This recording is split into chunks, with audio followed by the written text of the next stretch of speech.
Olá, meus queridos, a paz do Senhor. Eu sou o professor Joseone e neste momento está iniciando o EBD em Síntese.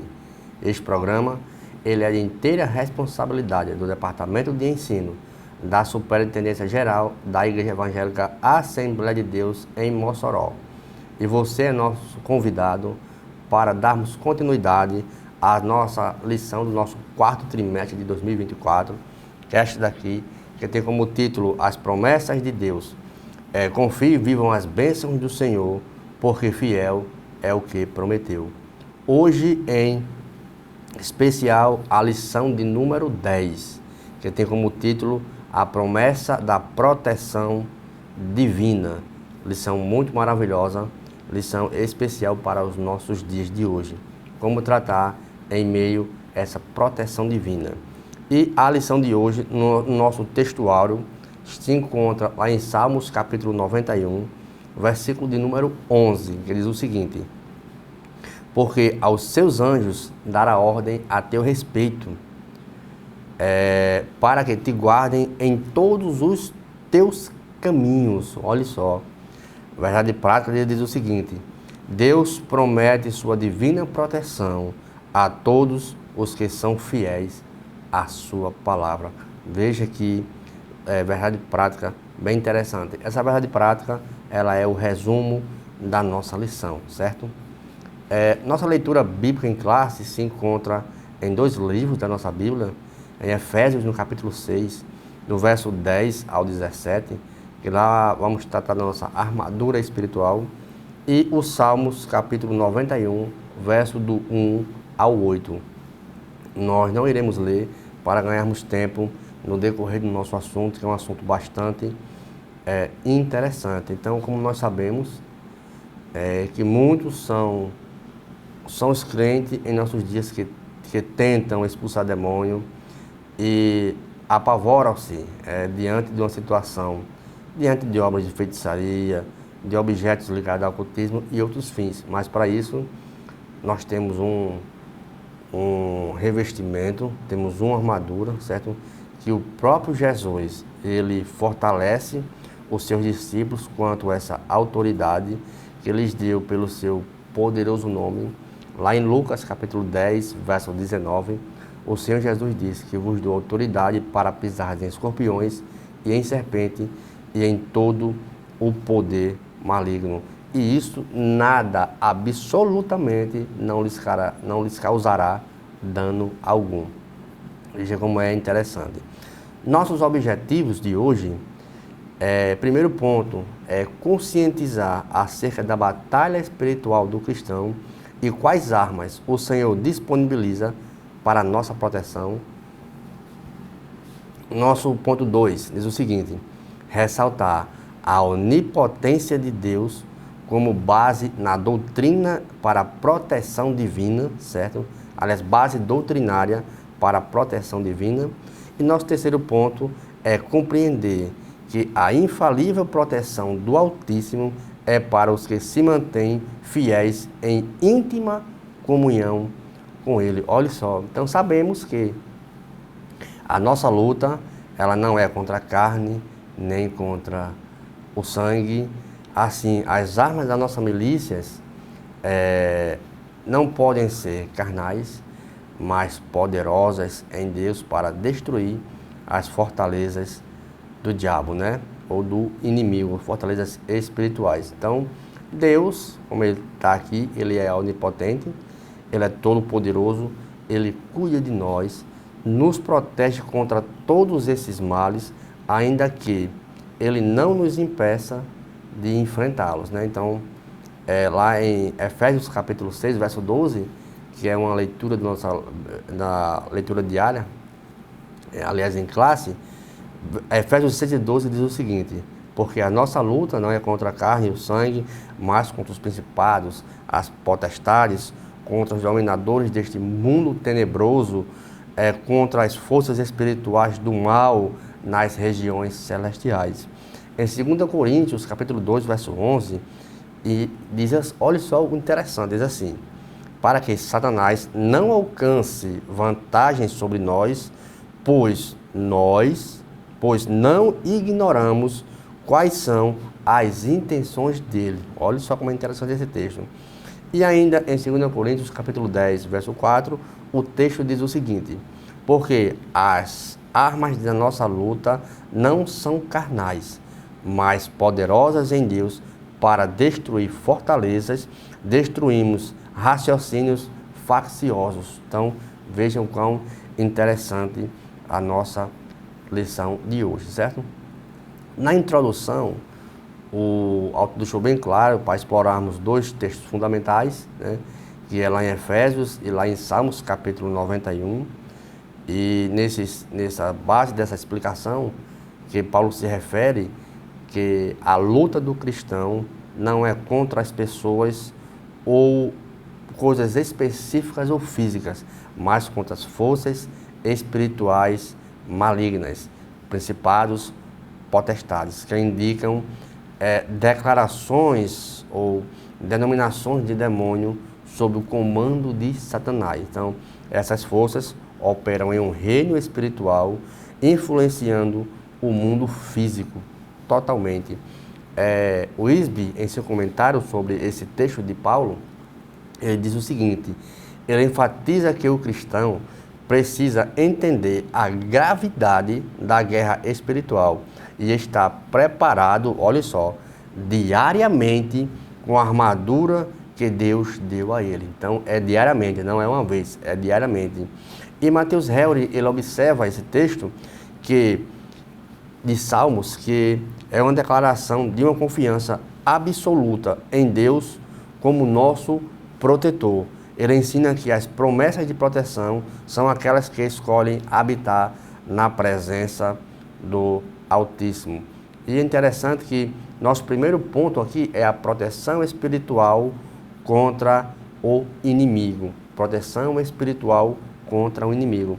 E o texto vai deixar bem claro, vai destacar os Salmos, né? Salmos 91, Efésios também 6, e a gente sabemos que o diabo, ele anda em derredor bramando, como o Pedro fala, a quem possa tragar. Então, baseado no texto de Efésios, capítulo 6, versículos 12 ao 17, a batalha espiritual, ela é real. Pedro, no capítulo 5, versos 8 e 9, na sua primeira carta, ele diz: sejam sóbrios e vigilantes, o inimigo de vocês, o diabo, anda em derredor, como um leão que ruge, procurando alguém que possa devorar ou tragar. O versículo 9 diz: resistam-lhes firmes na fé, certos de que os irmãos de vocês, espalhados pelo mundo, estão passando por sofrimentos iguais a de vocês. Tradução da Bíblia NVI.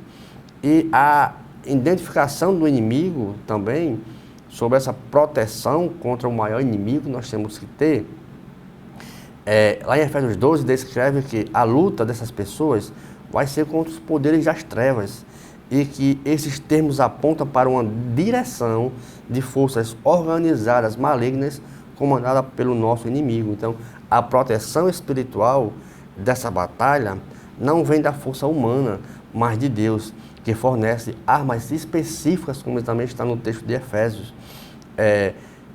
O Ismael argumenta também que a armadura de Deus é tanto defensiva quanto ofensiva, equipada para proteger o cristão e também para avançar contra o inimigo. Ele destaca que a luta espiritual não só pode ser vencida, mas sim, ela é totalmente vencida pelo poder do nosso Deus. Os inimigos espirituais, lá em Efésios, como está aqui, principados, potestades, príncipe das trevas deste século, hostes. Lembrando que essa palavra hoste é uma tropa de soldados de inimigos armados, olha só.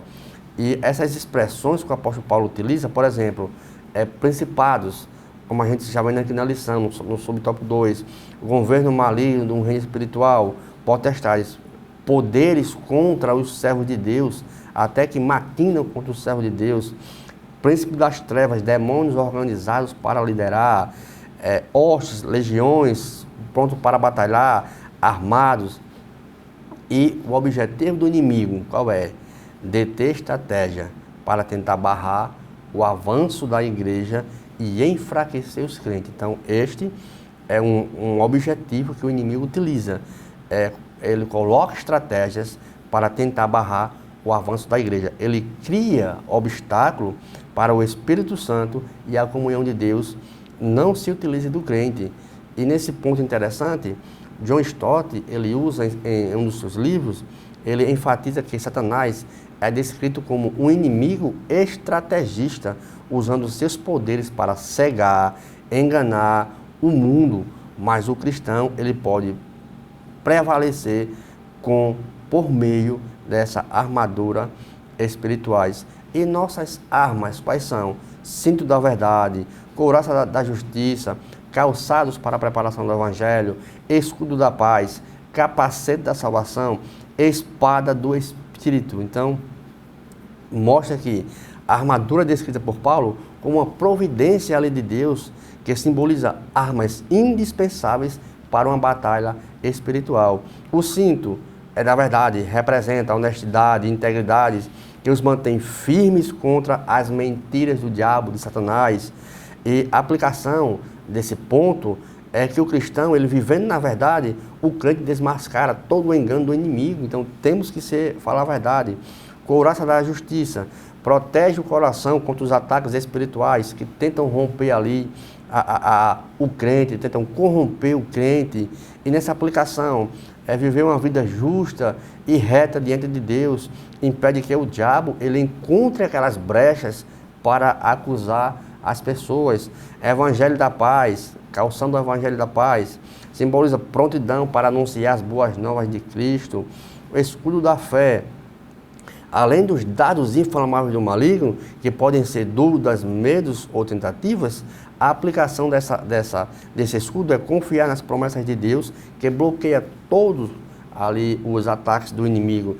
E o capacete da salvação protege a nossa mente, garantindo ao crente a certeza de que a salvação é garantida por Cristo. Uma mente firme na salvação derrota pensamentos de desânimo ou instruções negativas. E um principal ponto que é a espada do Espírito, que é usada para combater os ataques terroristas, ataques de mentira. O estudo da aplicação da palavra são indispensáveis para derrotar o inimigo.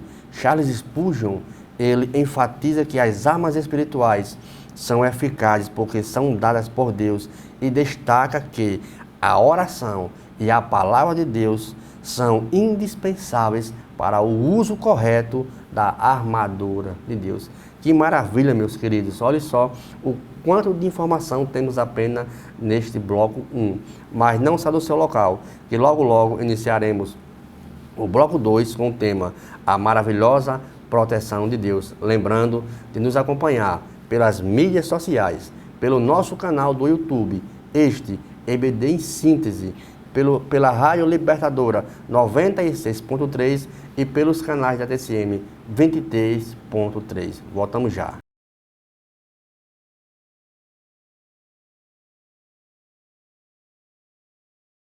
Olá, meus queridos, estamos de volta agora para o bloco 2, que tem como título A Maravilhosa Proteção de Deus. Nosso tópico 1 diz o seguinte: a proteção de quem se relaciona com Deus. O texto em base aqui é o Salmo 91, verso 1. Olha que interessante o que ele diz: aquele que habita no esconderijo do Altíssimo, à sombra do Onipotente descansará. Este versículo, ele é claro, certo? E fala de um relacionamento contínuo e íntimo com Deus. A palavra habitar aqui implica em permanência e não uma visita somente ocasional, porque essa proteção ela está baseada na confiança, porque Deus ele oferece conforto para quem confia e caminha com Ele. No Salmo, verso 32, verso 8, o salmista diz: instruir-te-ei e ensinar-te-ei o caminho que deves seguir. Então, esta confiança resulta em uma libertação do perigo, consolo na batalha espiritual, segurança em momentos de provação. Não somente quando você chega a uma casa e vê este Salmo 91 aberto em uma sala como fosse para espantar os mal-olhados. Não, pelo contrário, fala da gente habitar com segurança com o Senhor. É tanto que o nosso relacionamento com Deus é a confiança e por isso Ele nos livrará dos perigos de qualquer tipo de insegurança. Lá em 1 Tessalonicenses, capítulo 3, versículo 3, o Senhor diz assim: mas o Senhor é fiel e Ele os fortalecerá e os guardará do maligno, porque eu estou com esta habitação total no Senhor Jesus. Mateus Henry, ele observa que o Salmo é uma afirmação de segurança de quem tem um relacionamento íntimo e profundo com Deus. Ele enfatiza que o esconderijo do Altíssimo simboliza a presença de Deus, onde o crente encontra refúgio e proteção. Lá em João capítulo 17, versículo 15, quando o Senhor chama os discípulos e faz aquela oração sacerdotal, o Senhor diz o seguinte: eu não peço que eu tires do mundo, apenas que guardes do mal, que livres do mal. E lá em Pedro, 1 Pedro, capítulo 5, verso 18, diz o quê? Olha só: sabemos que todo aquele que é nascido de Deus não vive pecando ou em pecado, não vive pecando, porque quem é nascido de Deus o guarda a si mesmo e o maligno não pode tocar nele. Olha só que interessante esses textos maravilhosos. Então o Salmo, ele revela que habitar é um relacionamento daqueles que andam em sua presença. E no subtópico 2 diz: Deus é nosso refúgio e fortaleza. Interessante que a lição, ele vai falar de um laço aqui do passarinheiro e da peste perniciosa. É interessante que o laço do passarinheiro refere-se às armadilhas espirituais, como o engano, as tentações, certo? Que, como a gente já lemos, que o diabo, lá em 1 Pedro 5:8, ele é portador, ele é um predador descrito, uma busca para capturar os descuidados. Então, que ele está em derredor. A peste perniciosa simboliza calamidades, doenças que ameaçam a vida física, emocional e até espiritual do cristão. Então, isso a gente temos que ter um cuidado. E eu achei interessante o comentário de Spurgeon sobre esse laço do passarinheiro, que Spurgeon destaca que o laço do passarinheiro revela a sutileza, olha só, a sutileza das tentativas e perigos que o crente enfrenta. Ele afirma que Deus, certo, como refúgio, não apenas livra dos perigos, mas também dá força para enfrentá-los. Porque nós também temos essa armadura, como a gente vimos. A figura da fortaleza de Deus aqui é uma figura de proteção que é ilustrada pelas asas de Deus. Está no Salmo 91, versículo 4. É sobre as asas, assim como uma ave protege seus filhotes ali embaixo dela, Deus guarda aqueles que se ingerem nele, se enxertam nele. Com certeza ele vai dar proteção. E o interessante disso é que Deus também, ele é descrito como um escudo de proteção defensiva, reforçando que ele é a nossa segurança em meio às adversidades. Veja que o mais interessante, mesmo passando pelo laço do passarinheiro, pela peste perniciosa, temos em Deus nosso refúgio e fortaleza, porque com isso nós não seremos em hipótese alguma abalados, porque Ele nos dá a segurança e nos dá toda esta proteção, porque Ele é nosso refúgio e nossa fortaleza. E isso nos dá, e isso eu entendo, aquela cidade de refúgio que o Senhor utilizava com Josué, que ele se utilizava justamente dessa cidade de refúgio para que o povo fosse livre de alguma coisa. E como nós sabemos, Deus, ele é onipotente, ele tem todo o poder. O laço do passarinheiro E a peste perniciosa, certo? Como a gente já falou aqui, refere-se justamente a essas situações espirituais que está aí buscando alguém para que possa devorar. E o crente hoje, ele como um ser que tem essas armaduras espirituais, principalmente a palavra de Deus, e eu tenho um escudo que ela é a minha fé. E lá em Hebreus capítulo 11, verso 6, deixa bem claro que sem fé é impossível agradar a Deus. Então, com o escudo eu defendo aquelas ciladas, aquelas flechadas de um soldado. E com a espada eu ataco. Então, ela tanto é defensiva, como ela também é totalmente ofensiva. Então, os autores da Bíblia, ele deixou bem claro sobre as investiduras que o diabo faria ao longo da história. O mais interessante é que no primeiro século da igreja, quando os cristãos usavam mesmo a fé e usavam a palavra, e o diabo fazia essas estratégias do mesmo jeito de hoje, só que matavam os cristãos. E quanto mais matavam, mais fé a igreja adquiria no Senhor Jesus Cristo. Quanto mais matavam os cristãos, mais a igreja crescia. E ao longo dos anos, o inimigo ele tem mudado de estratégia. Ele não tem mais matado o corpo, mas sim matado o crente espiritualmente, lançando setas, lançando mentiras, lançando aí coisas íntimas no seu dia a dia. Por exemplo, lançando um perigo para que ele possa cair e naufragar nessa insegurança. Então o diabo, ele usa hoje dessa estratégia para que o crente ele não permaneça mais na presença de Deus.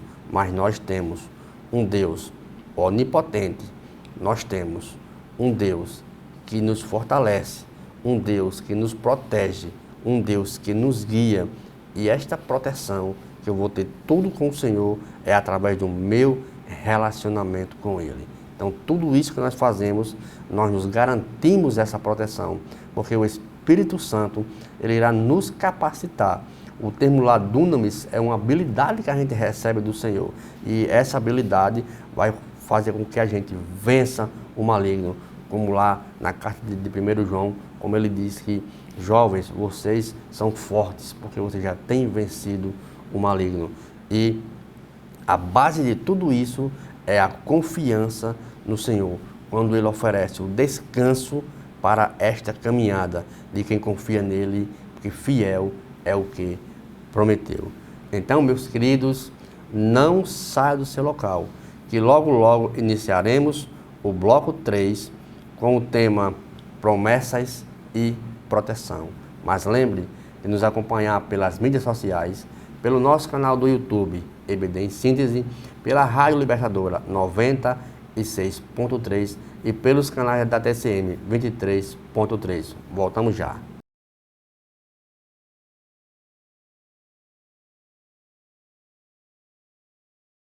Olá, meus queridos, estamos de volta agora para o final, nosso bloco de número 3, que tem como título Promessa e Proteção. Nosso subtópico 1, os inimigos serão derrotados.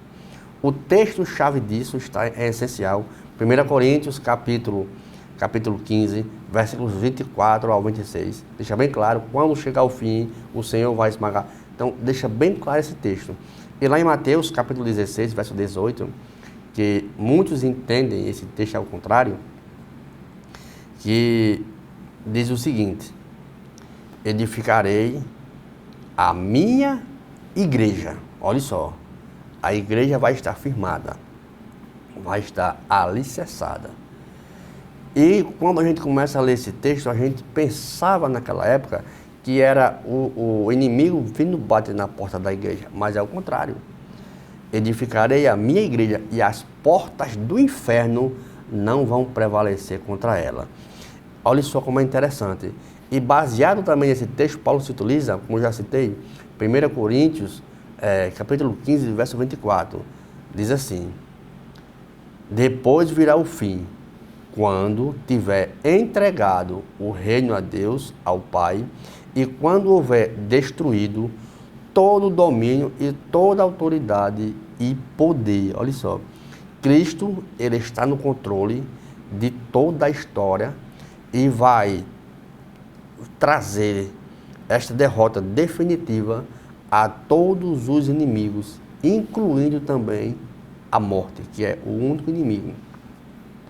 E através disso, como ele prometeu à igreja, que as portas do inferno não prevalecerão contra ela, eu acho interessante que esse texto ele reflete na invencibilidade da igreja. Olha só, invencibilidade sustentada pelo poder do Senhor Jesus Cristo, mesmo diante de todas essas investidas que o mal pode causar a um cristão ou à igreja. Então, ao longo da história, muitos inimigos, têm se levantado contra os planos de Deus para a sua igreja. Contudo, todos eles têm fracassado e o Senhor Jesus vai colocar todos debaixo da lei dos seus pés. O Senhor Jesus disse que a respeito da igreja que nada e ninguém vai prevalecer contra ela. O comentarista Wisby, ele comenta, observa que a vitória de Cristo sobre os inimigos, culminando com a destruição da morte, é a base da nossa esperança cristã. Ele reforça que a igreja é um instrumento no cumprimento dos planos divinos. Olha só, que a igreja é o cumprimento dos planos divinos, inabalável pelo poder de Deus. E para isso nós temos segurança nessa vitória, que é o nosso subtópico número 2, que em nossa vida cristã podemos esperar segurança e vitória em Deus. No Salmo capítulo 18, do verso 2, deixa bem claro isso. O Senhor é o meu rochedo, a minha fortaleza, o meu libertador, o meu Deus, a minha força em quem confio. Olha só que salmo maravilhoso. Esta metáfora ilustra aqui que Deus é um lugar seguro, imutável e protetor para os que neles depositam a sua confiança. Olha só. E também nós dependemos também de prudência e dependência. Tudo isso, certo? Então devemos ser cuidadosos e agir com sabedoria, mas reconhecendo que a proteção real, ela vem de Deus. O Salmo 127, verso 1, deixa bem claro: se o Senhor não guardar a cidade, em vão vigia o sentinela, certo? E a segurança verdadeira, ela vem de Deus, mas não inclui a responsabilidade minha, certo? Que é a responsabilidade humana de agir com prudência, certo? Deus, ele dá uma segurança verdadeira, mas não exclui a responsabilidade minha de agir com prudência, certo? Enfatiza que também a oração é essencial para buscar a proteção em todas as áreas da vida. Sem a oração, certo? Sem a oração, nós não temos essa força, certo? Então, naturalmente, devemos fazer a nossa parte, certo? Sendo prudente em tudo, tomando cuidado em nossa segurança, porém, compreendendo que o Senhor, certo? O Senhor, se não guardar a cidade, em vão trabalha, o vigia trabalha. Então, observe bem isso. Eu tenho a minha responsabilidade. E o mais de tudo, que esta responsabilidade, ela está de acordo com a prudência. E dessa prudência, eu também tenho que ter a confiança e a dependência, porque Deus, ele como é rocha, ele é uma fortaleza. Mas se a minha proteção, se as minhas barreiras já estiverem sendo ultrapassadas com mentiras, com engano, com ludibriações, então tudo isso desfortalece aquela armadura espiritual. No Salmo 46, verso 10, deixa bem claro, o Salmo, aliás, 46 completo, e o versículo 10 diz: aquietai-vos, sabeis que eu sou Deus, sou exaltado entre as nações. porque isso depende de uma abrangência total da proteção de Deus. E que esta proteção do Todo-Poderoso é que Ele é criador de todas as coisas, que fez tudo que veio a existir. Então mostra que a minha dependência é totalmente nele. No Salmos 33, verso 9, Deus é todo-poderoso, criador de todas as coisas, pois Ele falou e tudo se fez, Ele ordenou e tudo passou a existir. Tudo através da sua fala, que Deus Ele ordenou, que Ele é a nossa proteção.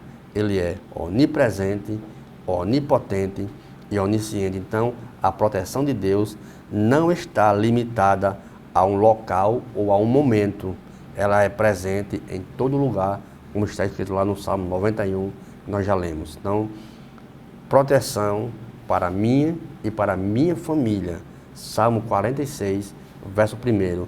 Deus é nosso refúgio e fortaleza, socorro bem presente na angústia. Então, a promessa de proteção divina abrange toda a nossa vida, toda a nossa família. Onde estivermos, Deus Ele se fará presente para nos proteger. E ainda, no Salmo 46, verso 9, diz o seguinte: Ele faz cessar as guerras até os confins da terra. Então, esta é uma promessa de que Deus traz calmaria, restauração às nossas vidas em momentos de conflitos e dificuldades. Spurgeon, quando ele interpreta esse Salmo 46, nas suas literaturas, ele diz assim: como um cântico de confiança absoluto em Deus, enfatiza que a proteção divina é uma fortaleza inexpugnável para o crente, abnegando todos os aspectos da vida. É tanto que tudo que devemos fazer, tudo o que descreve essas hostes espirituais, a nossa proteção, ela tem que vir do Senhor Jesus Cristo de Nazaré. Porque sem Ele, sem esta proteção, o crente, ele não consegue andar nos caminhos. O salmista deixou bem claro: escondi a tua palavra no meu coração, para não pecar contra ti. E mais além ele vai: lâmpada para meus pés é a tua palavra, e ela é luz para o meu caminho. Que esta lição de proteção divina, ela venha nos capacitar cada dia mais e nos orientar mais sobre essas promessas de Deus, e saber que a proteção, ela vem de Deus, mas não exime a nossa responsabilidade. E lembrando que temos uma armadura espiritual. Obrigados, meus queridos, pelo tempo que passamos juntos, e lembrando que esta aula e nenhuma outra, ela substitui a aula presencial aos domingos. E fique com Deus e a paz do nosso Senhor e Salvador Jesus Cristo.